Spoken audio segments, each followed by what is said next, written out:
वारंवार गर्भपात होतोय आणि समजत नाहीये, की हा नेमकं कशामुळे होतंय. मित्रांनो, आज मी अनेक पेशंट बघतो, ते जेव्हा माझ्याकडे येतात, ही समस्या घेऊन, की आम्हाला बाळ राहत नाहीये. खूप प्रयत्न करतोय, पण बाळ राहण्यासाठी काय करावं? तर त्यावेळेस कुठेतरी इन्व्हेस्टिगेशन्समध्ये समजतं, की त्यांना थायरॉइडचा प्रॉब्लेम हा काही दिवसांपासून चालू होता.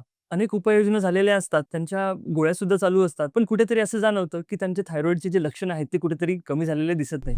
मग अशा वेळी काय होतं ना, की त्याला एक इम्युनो कॉन्स्टिट्यूशनल मेडिसिन जी होमिओपॅथीची आमची संकल्पना आहे.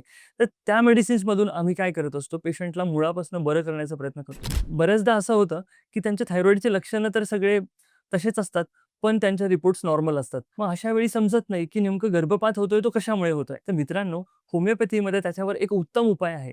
जर इम्युनो कॉन्स्टिट्यूशनल मेडिसिनची जी किट आहे किंवा जी होमिओपॅथी मेडिसिन आहे, ती जर आम्ही पेशंटला दिली, वारंवार होणाऱ्या गर्भपातापासून त्यांची सुटका होऊ शकते आणि त्यांचा गर्भ हा निरोगी राहू शकतो. असे अनेक रुग्ण होमिओपॅथीने आम्ही आमच्या दवाखान्यामध्ये बरे केलेले आहेत. जर तुम्हालाही अशा समस्या जाणवत असतील, तर नक्कीच तुम्ही आमच्या द हिलिंग सेंटर होमिओपॅथी क्लिनिकला व्हिजिट करू शकता. आमची शाखा नाशिक, पुणे आणि संभाजीनगर येथे आहे.